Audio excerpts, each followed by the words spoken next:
सुल्तान कहाँ हामियाँ, तेरी कवन वडाई, जो तू दे सो कहाँ स्वामी, मैं मूर्ख कहन न जाई, जो तू दे सो कहाँ स्वामी, मैं मूर्ख कहन न जाई। सतनाम श्री वाहिगुरु साहिब जी। पूरा सतगुर सत गुरमुख भालीऐ, पूरी सतगुर मत शब्द संभालीऐ, दरगह धोईऐ पत हौमै जालीऐ, घर ही जोग जुगत वैसन धर्मशालीऐ, पावन मोख मुकत गुर सिख पालीऐ, अंतर प्रेम भगत नदर निहालीऐ, पातशाही एक छत खरी सो खालीऐ, पानी पीहण घत सेवा कालीऐ, मसकीनी विच बत चाल निरालीऐ, पानी पीहण घत सेवा कालीऐ, मसकीनी विच बत चाल निरालीऐ। वाहिगुरु जी का खालसा, वाहिगुरु जी की फतेह। जुगो जुग अटल चवर सतर तखत दे मालक हजूर बादशाह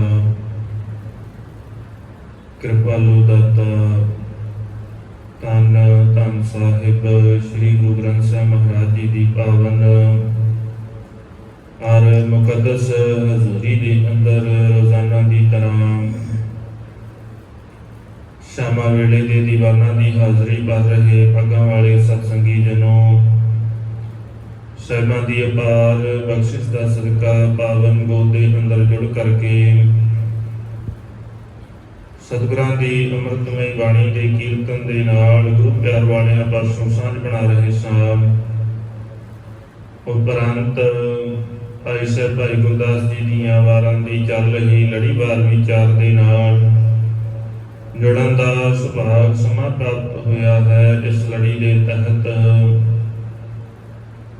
पिछलेरे दीवाना के अंदर तीजी वार दियां 7 पौड़ियां दी विचार आप संतां दे नाल सांझी कीती। अगलेरी 8 नंबर पौड़ी जिसका पाठ आप जियां ने सत्कारियोग भाई साहब हुणां पासों श्रवण किया है। इसकी विचार आप संतां दे नाल सांझी करनी है। आओ विचारां की अरबता तो पहला गुरु चरणों के अंदर हाजरी लवाइए। बड़े प्यार अते अदब सहित आखो जी सतनाम श्री गुरु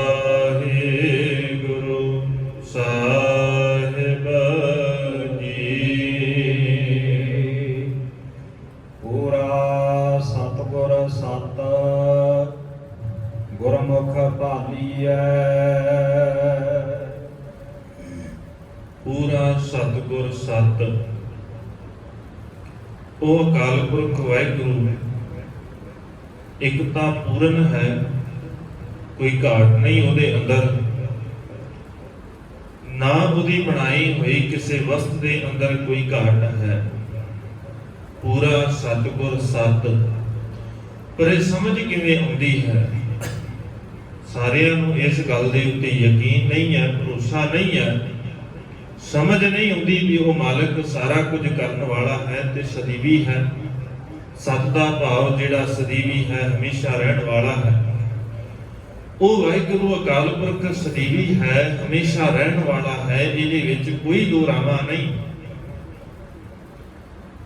ਔਰ ਇਹ ਗੱਲ ਸਮਝ ਉਹਨਾਂ ਨੂੰ ਆਉਂਦੀ ਹੈ, ਗੁਰਮੁਖ ਭਾਲੀ ਹੈ, ਜਿਹੜੇ ਗੁਰੂ ਦੇ ਰਾਹੀਂ, ਗੁਰੂ ਦੇ ਸ਼ਬਦ ਦੇ ਰਾਹੀਂ ਇਸ ਗੱਲ ਨੂੰ ਸਿੱਖਦੇ ਨੇ।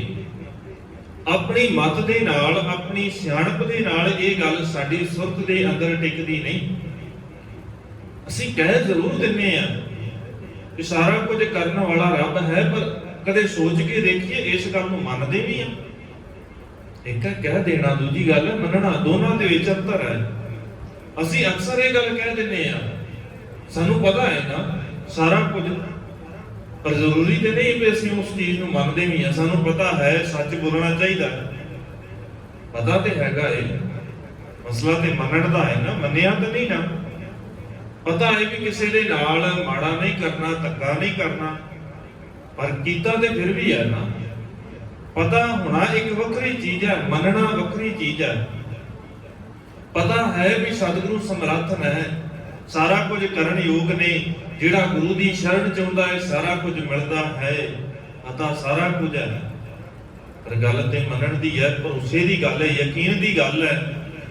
ਤੇ ਭਾਈ ਗੁਰਦਾਸ ਜੀ ਕਹਿੰਦੇ ਇਹ ਗੱਲ ਸਮਝ ਤਾਂ ਆਉਂਦੀ ਹੈ ਵੀ ਪੂਰਾ ਸਤਿਗੁਰ ਸਤ, ਉਹ ਅਕਾਲ ਪੁਰਖ ਵਾਹਿਗੁਰੂ ਪੂਰਾ ਹੈ ਤੇ ਸਤ ਹੈ, ਸਦੀਵੀ ਹੋਣ ਵਾਲਾ ਹੈ, ਕਦੇ ਖਤਮ ਹੋਣ ਵਾਲਾ ਨਹੀਂ। ਉਹ ਕਦੇ ਵੀ ਇਦਾਂ ਦਾ ਨਹੀਂ ਸਮਾਂ ਆਏਗਾ ਵੀ ਕੋਈ ਕਹਿ ਦੇਵੇ ਵੀ ਰੱਬ ਖਤਮ ਹੋ ਗਿਆ, ਰੱਬ ਇਸ ਸੰਸਾਰ ਤੋਂ ਚਲਾ ਗਿਆ, ਰੱਬ ਮਰ ਗਿਆ। ਕੋਈ ਇਦਾਂ ਨਹੀਂ ਕਹਿ ਸਕਦਾ। ਰੱਬ ਸਦੀਵੀ ਹੈ। ਤੇ ਭਾਈ ਗੁਰਦਾਸ ਜੀ ਕਹਿੰਦੇ ਗੁਰਮੁਖ ਭਾਲੀ ਹੈ। ਇਹ ਗੱਲ ਸਮਝ ਸਿਰਫ ਤੇ ਸਿਰਫ ਗੁਰੂ ਦੇ ਰਾਹੀਂ, ਗੁਰੂ ਦੀ ਮੱਤ ਦੇ ਰਾਹੀਂ ਆਉਂਦੀ ਹੈ। ਪੂਰੀ ਸਤਿਗੁਰ ਮਤ ਸ਼ਬਦ ਸੰਭਾਲੀਐ। ਔਰ ਪੂਰੇ ਗੁਰੂ ਦੀ ਮੱਤ, ਗੱਲ ਤੇ ਨੇ ਵੀ ਰੱਬ ਜੀ ਦੀ ਸਮਝ ਕਿੱਦਾਂ ਆਏਗੀ? ਪੂਰੇ ਗੁਰੂ ਦੀ ਮੱਤ ਦੇ ਰਾਹੀਂ ਗੁਰੂ ਦੀ ਗੱਲ ਸਮਝ ਆਏਗੀ, ਅਕਾਲ ਪੁਰਖ ਦੀ ਗੱਲ ਸਮਝ ਆਏਗੀ। ਪਰ ਇਹ ਸਮਝ ਕਿਵੇਂ ਆਏਗੀ? ਸ਼ਬਦ ਦੇ ਰਾਹੀਂ। ਗੁਰੂ ਦਾ ਸ਼ਬਦ ਜਿਸ ਦਿਨ ਅਸੀਂ ਸਮਝ ਲਵਾਂਗੇ, ਇਹ ਨਹੀਂ ਵੀ ਗੁਰੂ ਦੇ ਕੋਲ ਆਏ, ਗੁਰੂ ਨੇ ਕੋਈ ਇਸ਼ਾਰਾ ਕੀਤਾ, ਕੋਈ ਰੌਸ਼ਨੀ ਦਿੱਤੀ, ਕੋਈ ਚਾਨਣ ਕਰ ਦਿੱਤਾ ਤੇ ਸਾਰਾ ਕੁਝ ਹੋ ਗਿਆ। ਨਹੀਂ, ਮਾਲਕ ਕਹਿੰਦੇ ਇਹ ਸ਼ਬਦ ਦੇ ਰਾਹੀਂ ਤੈਨੂੰ ਸਿੱਖਣਾ ਪਏਗਾ। ਜਿਸ ਦਿਨ ਅਸੀਂ ਗੁਰੂ ਦੇ ਕੋਲ ਸਿੱਖਣ ਵਾਸਤੇ ਆਏ, ਗੁਰੂ ਦੁਆਰਾ ਹੋਏ ਸੋਝੀ ਪਾਏ ਸੀ, ਏਤ ਦੁਆਰਾ ਧੋਏ ਅੱਛਾ ਹੋਏ ਸੀ। ਜਿਸ ਦਿਨ ਗੁਰੂ ਦੇ ਕੋਲ ਆ ਕੇ ਅੱਛੇ ਹੋਣ ਵਾਸਤੇ ਆਏ ਨਾ, ਪਵਿੱਤਰ ਹੋਣ ਵਾਸਤੇ, ਸਿੱਖਣ ਵਾਸਤੇ ਆਏ, ਤੇ ਭਾਈ ਗੁਰਦਾਸ ਜੀ ਕਹਿੰਦੇ ਫਿਰ ਉਦੋਂ ਹੀ ਸਮਝ ਆਏਗੀ ਪੂਰੀ ਸਤਿਗੁਰ ਮੱਤ। ਗੁਰੂ ਦੀ ਪੂਰੀ ਮੱਤ ਸਮਝ ਕਿੱਦਾਂ ਆਏਗੀ? ਕਿੱਥੋਂ ਪੂਰੀ ਮੱਤ ਸਮਝ ਆਉਂਦੀ ਹੈ? ਸ਼ਬਦ ਸੰਭਾਲੀ ਹੈ, ਸ਼ਬਦ ਦੇ ਰਾਹੀਂ। ਜ਼ਰੂਰੀ ਹੈ ਸਾਡੀ ਸੁਰਤ ਦੇ ਅੰਦਰ ਗੁਰੂ ਦਾ ਸ਼ਬਦ ਵਸ ਜਾਵੇ। ਜਿਸ ਦਿਨ ਪੂਰਾ ਸ਼ਬਦ ਵਸ ਗਿਆ ਗੁਰੂ ਦਾ, ਫਿਰ ਉਸ ਦਿਨ ਸੰਸਾਰ ਦੇ ਆਸਰਿਆਂ ਦੀ ਲੋੜ ਨਹੀਂ, ਕਿਸੇ ਦੇ ਕੋਲੋਂ ਪੁੱਛਣ ਦੀ ਲੋੜ ਨਹੀਂ ਪਏਗੀ, ਕਿਸੇ ਨੂੰ ਜਾ ਕੇ ਕਹਿਣਾ ਨਹੀਂ ਪਏਗਾ ਵੀ ਰੱਬ ਦਾ ਸਿਮਰਨ ਕਰਨਾ ਹੈ, ਤੁਸੀਂ ਕਿਰਪਾ ਕਰੋ ਵੀ ਰੱਬ ਦਾ ਸਿਮਰਨ ਕਿਵੇਂ ਕਰੀਏ। ਕਿਸੇ ਕੋ ਜਾ ਕੇ ਵੀ ਇਹ ਨਹੀਂ ਕਹਿਣਾ ਪਏਗਾ ਵੀ ਸਾਨੂੰ ਆਹ ਦਾਤ ਚਾਹੀਦੀ ਹੈ, ਤੁਸੀਂ ਸਾਡੀ ਸਿਫਾਰਿਸ਼ ਰੱਬ ਦੇ ਕੋਲ ਕਰਦੇ ਹੋ। ਜਿਸ ਦਿਨ ਗੁਰੂ ਦੇ ਸ਼ਬਦ ਦੀ ਗੱਲ ਸਮਝ ਆ ਗਈ, ਫਿਰ ਇਹਨਾਂ ਚੀਜ਼ਾਂ ਤੋਂ ਮਨੁੱਖ ਉੱਪਰ ਉੱਠ ਜਾਂਦਾ ਹੈ। ਜ਼ਰੂਰੀ ਉਹਦੇ ਵਾਸਤੇ ਕੀ ਹੈ? ਸ਼ਬਦ ਨੂੰ ਆਪਣੇ ਹਿਰਦੇ ਦੇ ਅੰਦਰ ਸੰਭਾਲਣਾ।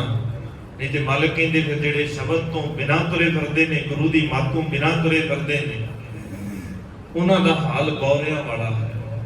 ਉਹਨਾਂ ਦਾ ਹਾਲ ਉਹਨਾਂ ਵਰਗਾ ਹੈ ਜਿਹੜੇ ਨਾ ਤੇ ਕਦੇ ਆਪ ਟਿਕੇ ਨੇ, ਨਾ ਦੂਜਿਆਂ ਨੂੰ ਟਿਕਣ ਦਿੰਦੇ ਨੇ। ਸ਼ਬਦ ਗੁਰ ਪੀਰਾ ਗਹਿਰ ਗੰਭੀਰਾ, ਬਿਨ ਸ਼ਬਦ ਹੈ ਜਗ ਬੌਰਾ।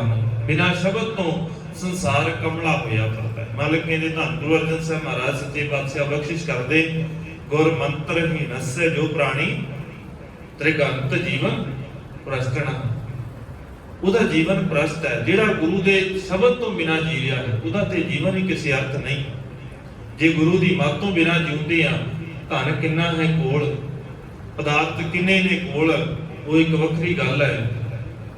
ਪਰ ਕਦੇ ਸੋਚ ਕੇ ਦੇਖੀਏ, ਸੁੱਖ ਹੈ, ਧਨ ਹੋਣ ਦੇ ਨਾਲ ਜ਼ਰੂਰੀ ਨਹੀਂ ਹੈ ਵੀ ਸੁੱਖ ਵੀ ਆ ਜਾਏਗਾ। ਧਨ ਵਾਲਿਆਂ ਦੇ ਕੋਲ ਸੁੱਖ ਨਹੀਂ ਹੈਗਾ। ਇਹ ਜ਼ਰੂਰੀ ਨਹੀਂ ਹੈ ਕਿ ਜਿਹਦੇ ਕੋਲ ਧਨ ਬੜਾ ਹੈ, ਪਦਾਰਥ ਬੜੇ ਨੇ, ਉਹਦੇ ਕੋਲ ਸੁੱਖ ਵੀ ਹੋਏਗਾ। ਇਹ ਸੱਚ ਨਹੀਂ ਹੈ। ਮਾਲਕ ਕਹਿੰਦੇ ਸੱਚ ਅਸਲ ਦੇ ਵਿੱਚ ਹੈ ਵੀ ਸੁੱਖ ਸਿਰਫ ਤੇ ਸਿਰਫ ਗੁਰੂ ਦੇ ਸ਼ਬਦ ਦੇ ਵਿੱਚ ਹੈ। ਜਿਹੜਾ ਗੁਰੂ ਦੇ ਸ਼ਬਦ ਦੇ ਨਾਲ ਜੁੜ ਗਿਆ ਤੇ ਜਿਹੜਾ ਗੁਰੂ ਦੇ ਸ਼ਬਦ ਦੇ ਨਾਲ ਜੁੜ ਕਰਕੇ ਆਪਣੇ ਜੀਵਨ ਨੂੰ ਬਦਲਣ ਲੱਗ ਗਿਆ, ਉਹਨੂੰ ਹੀ ਅਸਲ ਦੇ ਵਿੱਚ ਸੁੱਖ ਮਿਲਦਾ ਹੈ। ਨਰਕੈ ਧੋਈਐ ਪਤ ਹਉਮੈ ਜਾਲੀਐ। ਔਰ ਗੁਰੂ ਦੇ ਕੋਲ ਆਉਣ ਵਾਸਤੇ ਗੁਰੂ ਦੇ ਸ਼ਬਦ ਦੇ ਰਾਹੀਂ ਜਿਸ ਦਿਨ ਆਪਣੇ ਅੰਦਰ ਦੀ, ਕਿਉਂਕਿ ਗੁਰੂ ਦੇ ਨਾਲ ਮਿਲਣਾ ਹੈ ਤੇ ਮਨ ਪਵਿੱਤਰ ਹੋਣਾ ਚਾਹੀਦਾ, ਸੁਰਤ ਟਿਕਾਣੇ ਤੇ ਹੋਣੀ ਚਾਹੀਦੀ ਹੈ। ਔਰ ਸੁਰਤ ਟਿਕਾਣੇ ਤੇ ਮਨ ਪਵਿੱਤਰ ਤਾਂ ਹੋਵੇਗਾ ਜੇ ਆਪਣੇ ਅੰਦਰ ਦੀ ਹਉਮੈ ਜਾਲੀ ਹੈ, ਆਪਣੇ ਅੰਦਰ ਦੀ ਹਉਮੈ ਨੂੰ ਸਾੜ ਦਈਏ। ਜਦੋਂ ਤੱਕ ਸਾਡੇ ਅੰਦਰ ਹਉਮੈ ਹੈ ਨਾ, ਵੀ ਜਦੋਂ ਤੱਕ ਅਸੀਂ ਕਹਿੰਦੇ ਵੀ ਮੈਂ ਕੁਝ ਕਰਨ ਯੋਗਾ, ਮੈਂ ਆਹ ਕੀਤਾ, ਮੈਂ ਆਹ ਦਾਨ ਕੀਤਾ, ਮੈਂ ਇਹ ਕੀਤਾ, ਜਦੋਂ ਤੱਕ ਹਉਮੈ ਹੈ ਸਾਡੇ ਅੰਦਰ, ਸਤਿਗੁਰੂ ਕਹਿੰਦੇ ਉਦੋਂ ਤੱਕ ਗੁਰੂ ਦੇ ਨਾਲ ਕੋਈ ਸਾਂਝ ਨਹੀਂ, ਗੁਰੂ ਦੇ ਨਾਲ ਕੋਈ ਤੇਰੀ ਸਾਂਝ ਨਹੀਂ ਬਣ ਸਕਦੀ, ਤੂੰ ਜਿੰਨਾ ਮਰਜ਼ੀ ਦਿਖਾਵਾ ਕਰ। ਜਦੋਂ ਤੱਕ ਇਹ ਕਹਿੰਦਾ ਵੀ ਮੈਂ ਕੁਝ ਕੀਤਾ ਹੈ, ਮਾਲਕ ਕਹਿੰਦੇ ਉਦੋਂ ਤੱਕ ਤੇ ਤੇਰਾ ਤੇ ਗੁਰੂ ਦੇ ਨਾਲ ਕੋਈ ਨਾਤਾ ਜੋੜ ਹੀ ਨਹੀਂ ਸਕਦਾ। ਜਿਸ ਦਿਨ ਆ ਗਿਆ ਆਪਣੇ ਹਉਮੈ ਨੂੰ ਛੱਡ ਕੇ, ਜਦੋਂ ਕਹਿਣ ਲੱਗ ਗਿਆ ਵੀ ਸਤਿਗੁਰੂ ਤੇਰਾ ਦਿੱਤਾ ਹੈ ਤੈਨੂੰ ਦੇ ਰਹੇ ਆ, ਤੇਰਾ ਕੀਤਾ ਹੋਇਆ ਸਾਰਾ ਕੁਝ ਬਸ ਤੂੰ ਆਪ ਕਰਵਾ ਰਿਹਾ ਹੈ, ਜਦੋਂ ਤੱਕ ਇਹ ਮੰਨਣ ਲੱਗ ਗਿਆ ਵੀ ਸਤਿਗੁਰੂ ਦੀ ਬਖਸ਼ਿਸ਼ ਦੇ ਨਾਲ ਹੋ ਰਿਹਾ ਹੈ, ਗੁਰੂ ਦੀ ਮੱਤ ਦੇ ਰਾਹੀਂ ਜੋ ਕਰਨਾ ਹੈ ਗੁਰੂ ਦੇ ਕੋਲੋਂ ਸਿੱਖ ਕੇ ਕਰਨਾ ਹੈ, ਮਾਲਕ ਕਹਿੰਦੇ ਉਸੇ ਦਿਨ ਹੀ ਤੇਰੇ ਉੱਤੇ ਬਖਸ਼ਿਸ਼ਾਂ ਹੋਣਗੀਆਂ। ਔਰ ਉਹਦੇ ਵਾਸਤੇ ਸਾਰਿਆਂ ਤੋਂ ਜ਼ਰੂਰੀ ਹੈ ਆਪਣੇ ਅੰਦਰ ਦੀ ਹਉਮੈ ਨੂੰ ਖਤਮ ਕਰਨਾ, ਕਿਉਂਕਿ ਜਦ ਹਮ ਹੋਤੇ ਤਬ ਤੂੰ ਨਹੀਂ, ਜਦੋਂ ਤੱਕ ਮੈਂ ਆ ਉਦੋਂ ਤੱਕ ਤੂੰ ਹੋ ਹੀ ਨਹੀਂ ਸਕਦਾ। ਕਿਉਂਕਿ ਸਤਿਗੁਰੂ ਕਹਿੰਦੇ ਨੇ ਹਉਮੈ ਨਾਵੈ ਨਾਲ ਵਿਰੋਧ ਹੈ, ਦੋਏ ਨਾ ਵਸੈ ਇੱਕ ਥਾਂ। ਹਉਮੈ ਦਾ ਤੇ ਨਾਮ ਦਾ ਵਿਰੋਧ ਹੈ ਇੱਕ ਦੂਜੇ ਦੇ ਨਾਲ, ਦੋਵੇਂ ਕਦੇ ਵੀ ਇੱਕ ਥਾਂ ਦੇ ਉੱਤੇ ਇਕੱਠੇ ਨਹੀਂ ਹੋ ਸਕਦੇ। ਇਸ ਕਰਕੇ ਮਾਲਕ ਕਹਿੰਦੇ ਮਨ ਪਵਿੱਤਰ ਕਰਨ ਵਾਸਤੇ ਸਾਰਿਆਂ ਤੋਂ ਪਹਿਲਾਂ ਆਪਣੇ ਅੰਦਰ ਦੀ ਹਉਮੈ ਨੂੰ ਛੱਡ ਕੇ ਘਰ ਹੀ ਜੋਗ ਜੁਗਾਤਾ ਬੈਸਣ ਧਰਮਸਾਲੀਐ। ਘਰ ਹੀ ਆਪਣੇ ਹਿਰਦੇ ਘਰ ਦੇ ਵਿੱਚ ਇਸ ਜੁਗਤ ਨੂੰ ਸਮਝ ਕੇ ਆ ਵੀ ਜਿਹਦੇ ਨਾਲ ਜੁੜ ਸਕਦਾ ਹੈ। ਉਹ ਜੁਗਤ ਕੀ ਹੈ? ਉਹ ਜੁਗਤ ਇਹ ਹੈ ਵੀ ਗੁਰੂ ਦੇ ਕੋਲ ਆ ਕੇ ਬੈਠਣਾ ਕਿਵੇਂ ਹੈ, ਗੁਰੂ ਦੀ ਸੰਗਤ ਚ ਆ ਕੇ ਬੈਠਣਾ ਕਿਵੇਂ ਹੈ। ਜਦੋਂ ਤੱਕ ਸਾਨੂੰ ਇਹ ਨਹੀਂ ਸਮਝ ਆਏਗਾ ਵੀ ਗੁਰੂ ਦੇ ਨਾਲ ਬੈਠਣਾ ਕਿਵੇਂ ਹੈ, ਉਦੋਂ ਤੱਕ ਸਾਡੇ ਹਿਰਦੇ ਦੇ ਅੰਦਰ ਟਿਕਾ ਨਹੀਂ ਆਏਗਾ। ਕਿਉਂਕਿ ਸਾਨੂੰ ਅਜੇ ਤੱਕ ਪਤਾ ਹੀ ਨਹੀਂ ਲੱਗਾ ਵੀ ਸਰੀਰ ਕਰਕੇ ਇਕੱਲਾ ਬੈਠਣਾ ਹੈ ਜਾਂ ਮਨ ਕਰਕੇ ਬੈਠਣਾ ਹੈ। ਬਹੁਤਾਤ ਸਰੀਰ ਕਰਕੇ ਜੁੜੇ ਆ, ਮਨ ਕਰਕੇ ਨਹੀਂ ਜੁੜਦੇ। ਸਤਿਗੁਰੂ ਕਹਿੰਦੇ ਇੱਥੇ ਆ ਕੇ ਪਹਿਲਾਂ ਸਿੱਖ ਕੇ ਆਈ, ਗੁਰੂ ਦੇ ਕੋਲੋਂ ਸਿੱਖ ਬੈਠ ਕੇ ਵੀ ਸਤਿਗੁਰੂ ਤੁਹਾਡੇ ਕੋਲ ਬੈਠਣਾ ਹੈ, ਕਿਵੇਂ ਬੈਠੀਏ। ਕਦੋਂ? ਜਦੋਂ ਅਸੀਂ ਇਹ ਸਿੱਖ ਲਵਾਂਗੇ, ਜਿਸ ਦਿਨ ਸਾਨੂੰ ਇਹ ਸੋਝੀ ਆ ਜਾਏਗੀ ਵੀ ਗੁਰੂ ਦੇ ਕੋਲ ਬੈਠਣਾ ਕਿਵੇਂ ਹੈ, ਮਾਲਕ ਕਹਿੰਦੇ ਉਸੇ ਦਿਨ ਤੂੰ ਗੁਰੂ ਦੇ ਨਾਲ ਜੁੜਨ ਵਾਲੇ ਪਾਸੇ ਸੁੱਖਾ ਤੁਰ ਲਵੇਂਗਾ। ਆਵਨ ਮੋਖ ਮੁਕਤ ਗੁਰ ਸਿੱਖ ਪਾਲੀਐ। ਜਿਸ ਦਿਨ ਗੁਰੂ ਦਾ ਸਿੱਖ ਬਣ ਕੇ ਗੁਰੂ ਦੇ ਦੱਸੇ ਮਾਰਗ ਨੂੰ ਮੰਨਣ ਲੱਗ ਗਿਆ, ਉਹ ਗੁਰੂ ਕਿਰਪਾ ਕਰਦਾ ਹੈ। ਸਤਿਗੁਰੂ ਕਹਿੰਦੇ ਪਾਵਨ ਮੋਖ ਮੁਕਤ। ਭਾਈ ਗੁਰਦਾਸ ਜੀ ਕਹਿੰਦੇ ਉਹ ਜਿਹੜਾ ਵਿਕਾਰਾਂ ਤੋਂ ਬਚਣ ਦਾ ਤਰੀਕਾ ਹੈ ਨਾ, ਸਾਨੂੰ ਉਹ ਸਮਝ ਆ ਜਾਂਦੀ। ਅਜੇ ਤੱਕ ਵਿਕਾਰਾਂ ਤੋਂ ਬਚਣ ਦਾ ਤਰੀਕਾ ਨਹੀਂ ਸਮਝ ਆਉਂਦਾ। ਭਾਈ ਗੁਰਦਾਸ ਜੀ ਕਹਿੰਦੇ ਪਾਵਨ ਮੋਖ ਮੁਕਤ। ਉਹ ਪਾਵਨ ਪ੍ਰਾਪਤੀ ਹੋ ਜਾਂਦੀ ਹੈ ਮੋਖ ਮੁਕਤ ਦੀ। ਜਿਸ ਮਾਰਗ ਤੋਂ ਬਚਣਾ ਹੈ ਮੁਕਤੀ ਉਹ ਨਹੀਂ ਜਿਹੜੀ ਮਰਨ ਤੋਂ ਬਾਅਦ ਮਿਲੀ। ਇੱਥੇ ਜਿਉਂਦਿਆਂ ਜੀ ਜਿਹੜੀ ਮੁਕਤੀ ਮਿਲਣੀ ਹੈ, ਜਿਸ ਦਿਨ ਸਾਨੂੰ ਉਹ ਮੁਕਤੀ ਮਿਲ ਗਈ ਗੁਰੂ ਦੇ ਰਾਹੀਂ ਗੁਰਸਿੱਖ ਪਾਲੀ ਹੈ। ਗੁਰੂ ਦੀ ਮੱਤ ਦੇ ਰਾਹੀਂ ਗੁਰੂ ਕੇ ਪਿਆਰੇ ਇਸ ਮੁਕਤੀ ਨੂੰ ਪਾ ਲੈਂਦੇ ਨੇ, ਉਹਨਾਂ ਨੂੰ ਇਸ ਮੁਕਤੀ ਦੀ ਪ੍ਰਾਪਤੀ ਹੋ ਜਾਂਦੀ ਹੈ। ਅੰਤਰ ਪ੍ਰੇਮ ਭਗਤ ਨਦਰ ਨਿਹਾਲੀਐ। ਉਹਨਾਂ ਗੁਰਮੁਖਾਂ ਦੇ ਹਿਰਦਿਆਂ ਦੇ ਅੰਦਰ ਪ੍ਰੇਮਾ ਭਗਤੀ ਪੈਦਾ ਹੋ ਜਾਂਦੀ ਹੈ, ਜਿਨ੍ਹਾਂ ਦੇ ਉੱਤੇ ਗੁਰੂ ਦੀ ਬਖਸ਼ਿਸ਼ ਹੋ ਜਾਏ। ਨਦਰ ਨਿਹਾਲੀ ਹੈ, ਜਿਹਦੇ ਉੱਤੇ ਗੁਰੂ ਕਿਰਪਾ ਕਰ ਦੇਵੇ, ਜਿਹਦੇ ਉੱਤੇ ਗੁਰੂ ਰਹਿਮਤ ਕਰ ਦੇਵੇ, ਉਹਦੇ ਹਿਰਦੇ ਦੇ ਅੰਦਰ ਅੰਤਰ ਪ੍ਰੇਮ ਭਗਤ, ਉਹਦੇ ਹਿਰਦੇ ਦੇ ਅੰਦਰ ਪ੍ਰੇਮਾ ਭਗਤੀ ਪੈਦਾ ਹੁੰਦੀ ਹੈ। ਕਿਉਂਕਿ ਜ਼ਰੂਰੀ ਤੇ ਇਹੀ ਹੈ ਨਾ, ਪ੍ਰੇਮਾ ਭਗਤੀ ਸਾਰਿਆਂ ਤੋਂ ਜ਼ਰੂਰੀ ਹੈ। ਜਦੋਂ ਤੱਕ ਗੁਰੂ ਦੇ ਉੱਤੇ ਭਰੋਸਾ ਯਕੀਨ ਨਹੀਂ ਵੱਜਦਾ, ਉਦੋਂ ਤੱਕ ਗੁਰੂ ਦੀ ਭਗਤੀ ਨਹੀਂ ਹੋ ਸਕਦੀ, ਗੁਰੂ ਦੇ ਨਾਲ ਸਾਂਝ ਨਹੀਂ ਬਣ ਸਕਦੀ। ਜਦੋਂ ਤੱਕ ਗੁਰੂ ਦੇ ਸ਼ਬਦ ਨੂੰ ਆਪਣੇ ਹਿਰਦੇ ਦੇ ਅੰਦਰ ਵਸਾਉਂਦੇ ਨਹੀਂ, ਆਪਣੇ ਅੰਦਰ ਦੇ ਵਿਕਾਰਾਂ ਨੂੰ ਕੱਢਦੇ ਨਹੀਂ, ਜਿਸ ਦਿਨ ਮਨ ਪਵਿੱਤਰ ਹੋ ਗਿਆ, ਵਿਕਾਰ ਦੂਰ ਹੋ ਗਏ, ਉਸੇ ਦਿਨ ਫਿਰ ਗੁਰੂ ਬਖਸ਼ਿਸ਼ ਕਰਦਾ ਹੈ, ਗੁਰੂ ਕਿਰਪਾ ਕਰਕੇ ਆਪਣੇ ਨਾਲ ਜੋੜ ਲੈਂਦਾ ਹੈ। ਪਾਤਸ਼ਾਹੀ ਇੱਕ ਛੱਤ ਖਰੀ ਸੁਖਾਲੀ ਹੈ। ਉਹਨਾਂ ਨੂੰ ਸਮਝ ਆ ਜਾਂਦੀ ਹੈ ਵੀ ਅਸਲ 'ਚ ਪਾਤਸ਼ਾਹੀ ਹੈ ਕੀ, ਛਤਰ ਕਿਹਨਾਂ ਦੇ ਉੱਤੇ ਝੁੱਲਦਾ ਹੈ, ਫਿਰ ਉਹਨਾਂ ਨੂੰ ਇਹ ਸਮਝ ਆ ਜਾਂਦੀ ਹੈ। ਸਤਿਗੁਰੂ ਕਹਿੰਦੇ ਇੱਥੇ ਸੰਸਾਰ ਦੇ ਅੰਦਰ ਬੜੇ ਨੇ ਜਿਨ੍ਹਾਂ ਕੋਲ ਧਨ ਪਦਾਰਥ ਨੇ, ਪਰ ਜ਼ਰੂਰੀ ਨਹੀਂ ਹੈ ਗੁਰੂ ਦੇ ਦਰ ਦੇ ਉੱਤੇ ਉਹਨਾਂ ਦੇ ਸਿਰ ਦੇ ਉੱਤੇ ਛਤਰ ਝੁੱਲਦੇ ਹੋਣ। ਛਤਰ ਉਹਨਾਂ ਦੇ ਉੱਤੇ ਝੁੱਲਦੇ ਨੇ ਜਿਨ੍ਹਾਂ ਦਾ ਜੀਵਨ ਭਾਵੇਂ ਸੰਸਾਰਿਕ ਪੱਧਰ ਦੇ ਉੱਤੇ ਮਾੜਾ ਹੋਵੇ, ਬਸਤਾ ਕੁੱਤੀ ਝੁੰਪੜੀ ਚੀਰ ਸਭ ਛਿੰਨਾ, ਜ਼ਾਤ ਨਾ ਪਤ ਨਾ ਆਦਰ ਉਦਿਆਨ ਭਰਮਨਾ। ਮਾਲਕ ਦੇ ਸੰਸਾਰ ਦੀ ਨਜ਼ਰ ਦੇ ਨਾਲ ਦੇਖੀਏ, ਬਸਦਾ ਹੋਵੇ, ਰਹਿੰਦਾ ਹੋਵੇ ਕਿਤੇ ਟੁੱਟੀ ਹੋਈ ਝੁੰਪੜੀ ਦੇ ਵਿੱਚ, ਕੱਪੜੇ ਪਾਟੇ ਹੋਣ, ਨਾ ਕੋਈ ਉੱਚੀ ਜ਼ਾਤ ਹੋਵੇ, ਨਾ ਕੋਈ ਸੰਸਾਰ ਦੇ ਅੰਦਰ ਬਹੁਤੀ ਇੱਜ਼ਤ ਹੋਵੇ, ਜ਼ਾਤ ਨਾ ਪਤ ਨਾ ਆਦਰ ਉਦਿਆਨ ਭਰਮਨਾ, ਐਵੇਂ ਰਹਿੰਦਾ ਹੋਵੇ ਜੰਗਲਾਂ ਦੇ ਅੰਦਰ, ਜਿੱਥੇ ਜਿਹਦੇ ਵਾਸਤੇ ਕੋਈ ਬਹੁਤਾ ਚੰਗਾ ਸਾਧਨ ਨਾ ਹੋਵੇ ਰਹਿਣ ਦਾ। ਪਰ ਅਸਲ ਦੇ ਵਿੱਚ ਮਾਲਕ ਕਹਿੰਦੇ ਜੇ ਮੇਰੀ ਨਜ਼ਰ ਦੇ ਨਾਲ ਦੇਖੇਗਾ, ਤੁਹਾਨੂੰ ਲੱਗਦਾ ਹੋਵੇਗਾ ਵੀ ਉਹ ਇਦਾਂ ਦਾ ਹੈ, ਪਰ ਜੇ ਉਹ ਰੱਬ ਦੇ ਨਾਲ ਜੁੜਿਆ ਹੈ, ਗੁਰੂ ਦੇ ਨਾਲ ਜੁੜਿਆ, ਤੇ ਸਤਿਗੁਰੂ ਕਹਿੰਦੇ ਫਿਰ ਮੇਰੀ ਨਜ਼ਰ ਦੇ ਨਾਲ ਦੇਖੀ। ਫਿਰ ਜਦੋਂ ਮੇਰੀ ਨਜ਼ਰ ਦੇ ਨਾਲ ਦੇਖੇਗਾ ਤੇ ਫਿਰ ਉਹ ਕੁਝ ਹੋਰ ਦਿਖੇਗਾ, ਫਿਰ ਤੈਨੂੰ ਇਹ ਨਹੀਂ ਦਿਖੇਗਾ ਬਸਤਾ ਟੁੱਟੀ ਝੁੰਪੜੀ ਚੀਰ ਸਭ ਛਿੰਨਾ, ਜ਼ਾਤ ਨਾ ਪਤ ਨਾ ਆਦਰ ਉਦਿਆਨ ਭਰਮਨਾ, ਮਿੱਤਰ ਨਾ ਇੱਟ ਦਾ ਨਾ ਰੂਪ ਹੀਣ, ਕਿਛ ਸਾਖ ਨਾ ਸਿੰਨਾ। ਨਾ ਉਹਦੇ ਕੋਈ ਮਿੱਤਰ ਨੇ, ਨਾ ਕੋਈ ਉਹਦਾ ਰੂਪ ਹੈ, ਧਨ ਤੋਂ ਬਿਨਾ ਹੈ, ਕੋਈ ਰਿਸ਼ਤੇਦਾਰ ਨਹੀਂ ਹੈ, ਕੋਈ ਆਪਣਾ ਨਹੀਂ ਹੈ ਜਿਹਨੂੰ ਕਹਿ ਸਕੇ ਵੀ ਮੇਰਾ ਸੰਬੰਧੀ ਹੈ, ਕੋਈ ਉਹਦੇ ਨਾਲ ਨਹੀਂ ਖੜਦਾ। ਪਰ ਮਾਲਕ ਕਹਿੰਦੇ ਜੇ ਮੈਂ ਦੱਸਾਂ, ਫਿਰ ਮੇਰੀ ਨਜ਼ਰ ਦੇ ਨਾਲ ਜਦੋਂ ਦੇਖੇਗਾ, ਫਿਰ ਮੈਂ ਇਦਾਂ ਦੱਸਾਂਗਾ, ਰਾਜਾ ਸਗਲੇ ਸ੍ਰਿਸ਼ਟ ਕਾ ਹਰ ਨਾਮ ਮਨ ਭਿੰਨਾ। ਜੇ ਰੱਬ ਜੀ ਦਾ ਨਾਮ ਉਹਦੇ ਹਿਰਦੇ ਦੇ ਅੰਦਰ ਹੈ, ਸੰਸਾਰ ਦੀ ਨਜ਼ਰ ਦੇ ਅੰਦਰ ਉਹਦੇ ਕੋਲ ਕੁਝ ਨਹੀਂ ਹੈ, ਉਹ ਗਰੀਬ ਹੈ, ਉਹ ਭੁੱਖਾ ਮਰਦਾ ਹੋਵੇਗਾ, ਪਰ ਮੇਰੀ ਨਜ਼ਰ ਦੇ ਨਾਲ ਸਤਿਗੁਰੂ ਕਹਿੰਦੇ ਫਿਰ ਉਹ ਰਾਜਾ ਸਗਲੇ ਸ੍ਰਿਸ਼ਟ ਕਾ ਹਰ ਨਾਮ ਮਨ ਭਿੰਨਾ, ਉਹ ਸਾਰੇ ਸੰਸਾਰ ਦਾ, ਸਾਰੀ ਸ੍ਰਿਸ਼ਟੀ ਦਾ ਹੀ ਰਾਜਾ ਹੋ ਗਈ। ਕਿਉਂਕਿ ਇੱਥੇ ਮਾਲਕ ਕਹਿੰਦੇ ਸੰਸਾਰ ਦੇ ਅੰਦਰ ਕਿਸੇ ਨੇ ਬੜੇ ਸੋਹਣੇ ਵਸਤਰ ਪਾਏ ਹੋਣ, ਬੜਾ ਉੱਚਾ ਅਹੁਦਾ ਹੋਵੇ, ਬੜਾ ਸੋਹਣਾ ਲੱਗਦਾ ਹੋਵੇ, ਤੇ ਮਾਲਕ ਕਹਿੰਦੇ ਜ਼ਰੂਰੀ ਨਹੀਂ ਹੈ ਵੀ ਉਹ ਸੰਸਾਰ ਦੇ ਅੰਦਰ ਉਸਤਤ ਖੱਟਦਾ ਹੋਵੇ, ਸੰਸਾਰ ਦੇ ਅੰਦਰ ਉਹਦਾ ਇੱਜ਼ਤ ਮਾਣ ਹੋਵੇ ਤੇ ਇੱਥੇ ਵੀ ਆ ਕੇ ਮਿਲ ਜਾਏਗਾ। ਇਦਾਂ ਕਰਨ ਦੇ ਨਾਲ ਸਾਕਤ ਸਿਰ ਪਾਉ ਰੇਸ਼ਮੀ ਪਹਿਰਤ ਪਤ ਕੋਈ, ਉਹ ਭਾਵੇਂ ਰੇਸ਼ਮੀ ਸਿਰਪਾਓ ਪਾ ਕੇ ਆਵੇ, ਰੇਸ਼ਮੀ ਕੱਪੜੇ ਪਾ ਕੇ ਆ ਜਾਵੇ, ਜੇ ਅੰਦਰ ਨਹੀਂ ਟਿਕਿਆ ਗੁਰੂ ਦੇ ਹਜ਼ੂਰੀ ਜਾ ਕੇ, ਸਤਿਗੁਰੂ ਕਹਿੰਦੇ ਫਿਰ ਕੋਈ ਇੱਜ਼ਤ ਨਹੀਂ ਮਿਲਦੀ, ਇੱਥੇ ਨਹੀਂ ਮਿਲ ਸਕਦੀ। ਗੁਰੂ ਕੇ ਪਿਆਰੇ ਨੇ ਭਾਵੇਂ ਪਾਟੇ ਪਾਏ ਹੋਣ, ਭਾਵੇਂ ਉਹਦਾ ਰਹਿਣ ਸਹਿਣ ਬਹੁਤਾ ਸੰਸਾਰ ਦੀ ਨਜ਼ਰ ਦੇ ਨਾਲ ਨੀਵੇਂ ਪੱਧਰ ਦਾ ਹੋਵੇ, ਪਰ ਗੁਰੂ ਦੀ ਨਜ਼ਰ ਦੇ ਵਿੱਚ ਉਹ ਸਾਰਿਆਂ ਤੋਂ ਸ੍ਰੇਸ਼ਟ ਹੈ, ਸਾਰਿਆਂ ਤੋਂ ਉੱਤਮ ਹੋਈ ਹੈ। ਤੇ ਭਾਈ ਗੁਰਦਾਸ ਜੀ ਕਹਿੰਦੇ ਪਾਵਨ ਮੋਖ ਮੁਕਤ ਗੁਰਸਿੱਖ ਪਾਲੀ ਹੈ, ਅੰਤਰ ਪ੍ਰੇਮ ਭਗਤ ਨਦਰ ਨਿਹਾਲੀ ਹੈ।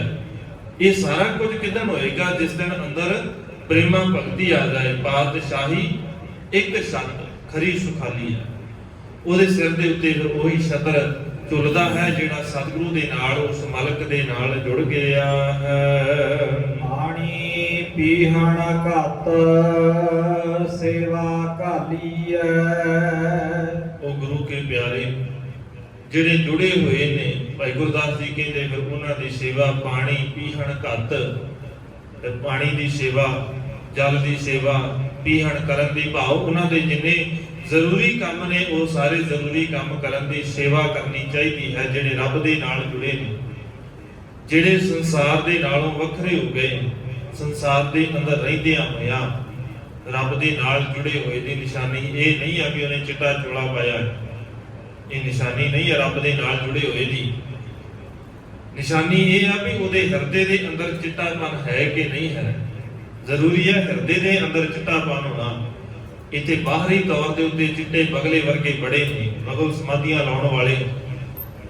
ਇੱਥੇ ਸੇਵਾ ਉਹਨਾਂ ਦੀ ਕਰਨੀ ਹੈ ਜਿਹੜੇ ਪਾਣੀ ਪੀਹਣ ਘੱਤ, ਜਿਹੜੇ ਪਾਣੀ ਜਿਨ੍ਹਾਂ ਦੀ ਸੇਵਾ ਉਹਨਾਂ ਦੀ ਕਰਨੀ ਹੈ। ਭਾਈ ਗੁਰਦਾਸ ਜੀ ਕਹਿੰਦੇ ਜਿਹੜੇ ਸੱਚਮੁੱਚ ਹਿਰਦੇ ਦੇ ਰਾਹੀਂ, ਮਨ ਦੇ ਰਾਹੀਂ ਗੁਰੂ ਦੇ ਨਾਲ ਜੁੜੇ ਹੋਏ ਹਨ। ਮਸਕੀਨੀ ਵਿੱਚ ਵਤ ਚਾਲ ਨਿਰਾਲੀ ਹੈ। ਔਰ ਸਾਰਿਆਂ ਤੋਂ ਉੱਤਮ ਨਿਸ਼ਾਨੀ ਉਹਨਾਂ ਦੀ ਜਿਹੜੇ ਰੱਬ ਦੇ ਨਾਲ ਜੁੜੇ ਨੇ, ਆਹੀ ਨਿਸ਼ਾਨੀ ਹੈ। ਮਸਕੀਨੀ ਭਾਵ ਬੜੀ ਨਿਮਰਤਾ ਦੇ ਅੰਦਰ ਰਹਿੰਦਿਆਂ ਹੋਇਆਂ ਸੰਸਾਰ ਦੇ ਅੰਦਰ ਵਿਚਰਦੇ, ਕਿਉਂਕਿ ਉਹਨਾਂ ਨੂੰ ਸਮਝ ਆ ਜਾਂਦੀ ਹੈ ਇੱਥੇ ਵੱਡੇ ਹੋਣਗੇ, ਬੜਿਆਂ ਦੇ ਕੋਲ ਬੜਾ ਕੁਝ ਹੋਏਗਾ, ਸੰਸਾਰ ਦੇ ਅੰਦਰ ਉੱਚੇ ਅਹੁਦੇ ਹੋਣਗੇ, ਪਰ ਉਹਨਾਂ ਨੂੰ ਸਮਝ ਆਏ ਵੀ ਇਹ ਸੰਸਾਰ ਦੇ ਅੰਦਰ ਵੱਡੇ ਕਹਾਉਣ ਵਾਲੇ ਬੜੇ ਨੇ। ਸਤਿਗੁਰੂ ਕਹਿੰਦੇ ਨਾ ਕਿੰਨੇ ਕੁ ਵੱਡੇ ਦੀ ਗੱਲ ਕਰਦਾ ਹੈ। ਧਨ ਦੇ ਰਾਹੀਂ ਵੱਡਾ ਦੇਖਣਾ ਹੈ, ਕਿਸੇ ਰਾਜ ਭਾਗ ਦੇ ਰਾਹੀਂ। ਮਤਲਬ ਕਹਿੰਦੇ ਜੇ ਰਾਜ ਭਾਗ ਵਾਲਾ ਵੱਡਾ ਦੇਖਣਾ ਤੇ ਆਪ ਮੈਂ ਤੈਨੂੰ ਦਿਖਾਵਾਂ 12 ਜੋਜਨ ਛਤਰ ਚਲਾ ਥਾ ਦੇਹੀ ਗਿਰਜਨ ਖਾਈ। ਇੱਥੇ ਇਦਾਂ ਦੇ ਵੀ ਹੈਗੇ ਨੇ ਜਿਨ੍ਹਾਂ ਦੀ 12 ਜੋਜਨ ਭਾਵ 12 ਜੋਜਨ ਤੱਕ ਜਿਨ੍ਹਾਂ ਦਾ ਹੁਕਮ ਚੱਲਦਾ ਸੀ, ਉਹਨਾਂ ਦੀ ਦੇਹੀ ਜਿਹੜੀ ਹੈ ਸੰਸਾਰ ਦੇ ਅੰਦਰ, ਜਿਸ ਦਿਨ ਉਹਨਾਂ ਦੀ ਜੰਗ ਦੇ ਮੈਦਾਨ 'ਚ ਮੌਤ ਹੋਈ ਤੇ ਉਹਨਾਂ ਨੂੰ ਸਾੜਨ ਵਾਲਾ ਕੋਈ ਨਹੀਂ ਲੱਭਿਆ। ਕਾਵਾਂ ਕੁੱਤਿਆਂ ਗਿਰਜਾਂ ਨੇ ਉਹਨਾਂ ਦੀ ਦੇਹੀ ਨੂੰ ਖਾਧਾ। ਜਿਹੜੇ ਕਦੇ ਸੰਸਾਰ ਦੇ ਰਾਜੇ ਘੁੰਮਦੇ ਸਨ, ਜਿਹੜੇ ਕਹਿੰਦੇ ਸੀ ਵੀ ਬੜੇ ਵੱਡੇ ਆ ਅਸੀਂ, ਬੜੀ ਤਾਕਤ ਹੈ ਸਾਡੀ, ਉਹਨਾਂ ਨੂੰ ਸਾਂਭਣ ਵਾਲਾ ਕੋਈ ਨਹੀਂ, ਉਹਨਾਂ ਨੂੰ ਸਾੜਨ ਵਾਲਾ ਕੋਈ ਨਹੀਂ ਲੱਭਿਆ। ਮਾਲਕ ਕਹਿੰਦੇ ਜੇ ਫਿਰ ਹੋਰ ਦੇਖਣਾ ਕੋਈ ਗਿਆਨ ਵਾਲਾ ਦੇਖਣਾ ਕਿ ਜਿਹਦੇ ਕੋਲ ਗਿਆਨ ਵੀ ਬਹੁਤ ਹੈ, ਧਨ ਵੀ ਬਹੁਤ ਹੈ, ਉਹਦੇ ਤੋਂ ਸ੍ਰੇਸ਼ਟ ਕੋਈ ਨਹੀਂ ਹੈ, ਪਰਿਵਾਰ ਵੀ ਬਹੁਤ ਵੱਡਾ ਹੈ। ਜੇ ਉਹਦੀ ਗੱਲ ਦੇਖਣੀ ਹੈ ਤੇ ਸਤਿਗੁਰੂ ਕਹਿੰਦੇ ਫਿਰ ਉਹਨੂੰ ਦੇਖ ਲਵੀਂ ਜਿਹਨੂੰ ਸਾਰਾ ਸੰਸਾਰ ਸਾਰਿਆਂ ਤੋਂ ਸ੍ਰੇਸ਼ਟ ਮੰਨਦਾ ਸੀ, ਜਿਹੜਾ ਕਹਿੰਦਾ ਸੀ ਮੇਰੇ ਵਾਸਤੇ ਸਾਰਾ ਕੁਝ, ਮੇਰੀ ਮੌਤ ਵੀ ਮੇਰੇ ਵਾਸਤੇ ਹੈ। ਜਿਹੜਾ ਕਦੇ ਇਦਾਂ ਕਹਿੰਦਾ ਸੀ ਨਾ 1 ਲੱਖ ਪੂਤ 1.25 ਲੱਖ ਨਾਤੀ ਇਹ ਰਾਵਣ ਘਰ ਦੀਆ ਨਾ ਬਚ, ਉਹਦੇ ਕੋਲ ਵੀ ਕੁਝ ਨਹੀਂ ਬਚਿਆ। ਇੱਥੇ ਹੰਕਾਰ ਦੇ ਵਿੱਚ ਤੁਰੇ ਕਰਨ ਵਾਲਿਆਂ ਕੋਲ ਕੁਝ ਵੀ ਨਹੀਂ ਹੈ। ਸੰਸਾਰਿਕ ਪੱਧਰ ਦੇ ਉੱਤੇ ਹੋਵੇਗਾ ਥੋੜੇ ਸਮੇਂ ਦੇ ਲਈ ਰਾਜ ਉਹਨਾਂ ਦਾ। ਮਾਲਕ ਕਹਿੰਦੇ ਥੋੜੇ ਸਮੇਂ ਦੇ ਲਈ ਹੈ, ਸਦੀਵੀ ਸੁੱਖ ਨਹੀਂ ਹੈ। ਸਦੀਵੀ ਸੁੱਖ ਅੱਜ ਜੇ ਧਰੂ ਦੇ ਪਿਤਾ ਦੀ ਗੱਲ ਕੀਤੀ ਜਾਂਦੀ ਹੈ, ਜੇ ਉਹਦੇ ਮਾਤਾ ਦਾ ਨਾਂ ਲਿਆ ਜਾਂਦਾ ਹੈ ਤੇ ਉਹਦੇ ਰਾਜ ਭਾਗ ਦੇ ਕਰਕੇ ਕੋਈ ਨਾਂ ਨਹੀਂ ਲੈਂਦਾ, ਉਹਦੇ ਰਾਜ ਭਾਗ ਕਰਕੇ ਕੋਈ ਨਾਂ ਨਹੀਂ ਲੈਂਦਾ। ਜੇ ਅੱਜ ਹਰਨਾਕਸ਼ ਨੂੰ ਯਾਦ ਕੀਤਾ ਜਾਂਦਾ ਹੈ ਤੇ ਇਸ ਕਰਕੇ ਨਹੀਂ ਕੋਈ ਚੇਤਾ ਕਰਦਾ ਵੀ ਉਹਦਾ ਰਾਜ ਭਾਗ ਬੜਾ ਵੱਡਾ ਸੀ, ਉਹਦਾ ਹੁਕਮ ਚੱਲਦਾ ਸੀ, ਇਸ ਕਰਕੇ ਨਹੀਂ। ਜਦ ਧਰੂ ਨੂੰ ਯਾਦ ਕੀਤਾ ਜਾਂਦਾ ਹੈ ਉਹਦੇ ਕਰਕੇ ਯਾਦ ਕੀਤਾ ਜਾਂਦਾ ਹੈ, ਉਹਨੇ ਜੋ ਕੀਤਾ ਇਸ ਕਰਕੇ ਯਾਦ ਕੀਤਾ ਜਾਂਦਾ ਹੈ। ਉਹਦੇ ਕੋਲ ਕੋਈ ਰਾਜ ਭਾਗ ਨਹੀਂ ਸੀ, ਰਾਜ ਭਾਗ ਛੱਡ ਕਰਕੇ ਫੇਰ ਉਹਨੂੰ ਯਾਦ ਕੀਤਾ ਜਾਂਦਾ। ਜਿਨ੍ਹਾਂ ਨੇ ਰਾਜ ਭਾਗ ਕਮਾਏ ਨੇ ਸਿਰਫ ਦੂਜਿਆਂ ਨੂੰ ਤੰਗ ਕਰਨ ਵਾਸਤੇ, ਅੰਦਰ ਟਿਕਾ ਨਹੀਂ, ਉਹਨਾਂ ਨੂੰ ਯਾਦ ਲੋਕ ਇਸ ਕਰਕੇ ਕਰਦੇ ਨੇ ਵੀ ਬੜਾ ਮਾੜਾ ਬੰਦਾ ਸੀ, ਇੱਜ਼ਤ ਨਹੀਂ ਹੈ, ਮਾਣ ਨਹੀਂ ਹੈ ਕੋਈ। ਤੇ ਜਿਸ ਦਿਨ ਗੱਲ ਆਉਂਦੀ ਉਹਨਾਂ ਦੀ ਜਿਨ੍ਹਾਂ ਨੇ ਸਾਰਾ ਕੁਝ ਇਸ ਕਰਕੇ ਛੱਡ ਦਿੱਤਾ ਤੇ ਸੰਸਾਰ ਨੂੰ ਤੰਗ ਨਹੀਂ ਕਰ ਸਕਦੇ, ਸੰਸਾਰ ਨੂੰ ਸਿੱਧੇ ਰਾਹੇ ਉਸ ਮਾਰਗ ਦੇ ਉੱਤੇ ਪਾਉਣਾ ਹੈ, ਜਿਸ ਮਾਰਗ ਦੇ ਉੱਤੇ ਤੁਰ ਕਰਕੇ ਸੰਸਾਰ ਇੱਕ ਚੰਗੇ ਰਾਹ ਦੇ ਉੱਤੇ ਸੁਚੱਜਾ ਜੀਵਨ ਜੀ ਸਕਦਾ ਹੈ, ਜਿੱਥੇ ਜਾ ਕਰਕੇ ਇੱਕ ਟਿਕਾ ਦੀ ਗੱਲ ਹੈ। ਜਿਹੜੇ ਇਸ ਰਾਹ ਦੇ ਉੱਤੇ ਤੁਰੇ ਨੇ ਤੇ ਫਿਰ ਕੋਈ ਇੱਕੋ ਹੀ ਰਾਹ ਹੈ, ਮਸਕੀਨੀ ਵਿੱਚ ਵਤ ਚਾਲ ਨਿਰਾਲੀ ਹੈ। ਨਿਮਰਤਾ ਦੇ ਅੰਦਰ ਚੱਲਦੇ ਨੇ, ਜਿਨ੍ਹਾਂ ਦਾ ਟਿਕਾਣਾ ਨਿਮਰਤਾ ਵਾਲਾ ਹੈ। ਸਤਿਗੁਰੂ ਕਹਿੰਦੇ ਜਿਨ੍ਹਾਂ ਦੀ ਚਾਲ ਨਿਮਰਤਾ ਵਾਲੀ ਹੈ, ਉਹਨਾਂ ਦੇ ਜੀਵਨ ਦੇ ਅੰਦਰ ਟਿਕਾ, ਉਹਨਾਂ ਦੇ ਜੀਵਨ ਦੇ ਅੰਦਰ ਸੱਚ ਦੀ ਬਾਤ ਵਸਦੀ ਹੈ। ਸਤਿਗੁਰੂ ਰਹਿਮਤ ਕਰਨ। ਵਿਚਾਰਾ ਕਰਦੇ ਆ ਹੋਈਆਂ ਬੇਅੰਤ ਭੁੱਲਾਂ ਦੀ ਖਿਮਾ।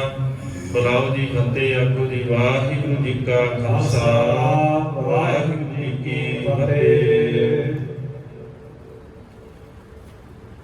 ਰਾਮ ਕਲੀ ਮਹਲਾ ਤੀਜਾ ਆਨੰਦ ਇੱਕ ਓੰਕਾਰ ਸਤਿਗੁਰ ਪ੍ਰਸਾਦ।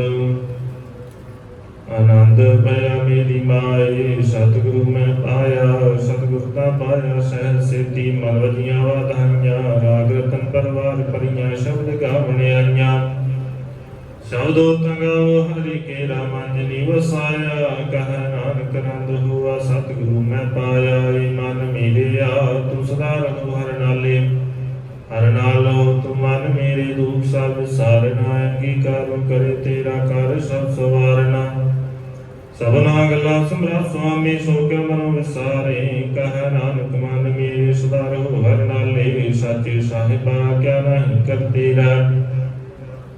ਕਰਤਾ ਤੇਰਾ ਸਭ ਕਿਛ ਹੈ ਜਿਸ ਦੇ ਸੁਭਾਵੇ, ਸਦਾ ਸਿਫ ਸਲਾਹ ਤੇਰੀ ਨਾਮ ਮਨ ਵਸਾਵੇ। ਨਾਮ ਜਿਨ ਕਾ ਮਨ ਵਸਿਆ ਵਾਜੇ ਸ਼ਬਦ ਕਨੇਰੇ। ਕਹਿ ਨਾਨਕ ਸੱਚੇ ਸਾਹਿਬ ਕਿਆ ਨਹੀਂ ਕਰ ਤੇਰਾ, ਸਾਚਾ ਨਾਮ ਮੇਰਾ ਆਧਾਰੋ। ਸਾਚ ਨਾਮ ਆਧਾਰ ਮੇਰਾ ਜਿਨ ਭੁੱਖਾਂ ਸਭ ਗਵਾਈਆਂ, ਕਰ ਸ਼ਾਂਤ ਸੁਖ ਮਨਾਏ ਵਸਿਆ ਜਿਨ ਇੱਛਾ ਸਭ ਪੁਜਾਈਆਂ। ਸਦਾ ਕੁਰਬਾਨ ਕੀਤਾ ਗੁਰੂ ਵਿਟੋ ਜਿਸ ਦੀਆਂ ਵਡਿਆਈਆਂ। ਕਹਿ ਨਾਨਕ ਸੁਣੋ ਸੰਤੋ ਸ਼ਬਦ ਧਰੋ ਪਿਆਰੋ, ਸਾਚਾ ਨਾਮ ਮੇਰਾ ਆਧਾਰੋ। ਵਾਜੇ ਪੰਚ ਬਦਤ ਕਰ ਸੁਭਾਗੈ ਸ਼ਬਦ ਵਾਜੇ ਕਲਾ ਜਿਤ ਕਰ ਧਾਰੀਆ। ਪੰਚ ਦੂਤ ਦਵਾਸ ਕੀਤੇ ਕਾਲ ਕੰਟ ਕੁਮਾਰਿਆ। ਤੋਰ ਕਰਮ ਪਾਇਆ ਤੁਧ ਜਿਨ ਕਉ ਸੇ ਨਾਮ ਹਰਿ ਕੈ ਲਾਗੇ। ਕਹਿ ਨਾਨਕ ਤਾਂ ਸੁਖ ਹੋਆ ਤਿਤ ਘਰ ਅਨਹਦ ਵਾਜੇ। ਆਨੰਦ ਸੁਣੋ ਅਡ ਭਾਗੀ ਹੋ ਸਗਲ ਮਨੋਰਥ ਪੂਰੇ। ਪਾਰ ਬ੍ਰਹਮ ਪ੍ਰਭ ਪਾਇਆ ਉਤਰੇ ਸਗਲ ਵਿਸੂਰੇ। ਦੁਖ ਰੋਗ ਸੰਤਾਪ ਉਤਰੇ ਸੁਣੀ ਸੱਚੀ ਬਾਣੀ। ਸੰਤ ਸਾਜਨ ਭਏ ਸਰਸੇ ਪੂਰੇ ਗੁਰ ਤੇ ਜਾਣੀ। ਸੁਣਤੇ ਪੁਨੀਤ ਕਹਤੇ ਪਵਿੱਤ ਸਤਿਗੁਰ ਰਹਾ ਭਰਪੂਰੇ। ਬਿਨਵੰਤ ਨਾਨਕ ਗੁਰ ਚਰਨ ਲਾਗੇ ਵਾਜੇ ਅਨਹਦ ਦੂਰੇ। ਸੁਣਤੇ ਪੁਨੀਤ ਕਹਤੇ ਪਵਿੱਤ ਸਤਿਗੁਰ ਰਹਾ ਭਰਪੂਰੇ। ਬਿਨਵੰਤ ਨਾਨਕ ਗੁਰ ਚਰਨ ਲਾਗੇ ਵਾਜੇ ਅਨਹਦ ਦੂਰੇ। ਵਾਹਿਗੁਰੂ ਜੀ ਕਾ ਖਾਲਸਾ ਵਾਹਿਗੁਰੂ ਜੀ ਕੀ ਫਤਿਹ। ਤੁਮੇ ਆਗੇ ਅਰਦਾਸ ਹਮਾਰੀ ਜਿਉ ਪਿੰਡ ਸਭ ਤੇਰਾ। ਕਉ ਨਾਨਕ ਸਭ ਤੇਰੀ ਵਡਿਆਈ ਕੋਈ ਨਾਉ ਨ ਜਾਣ।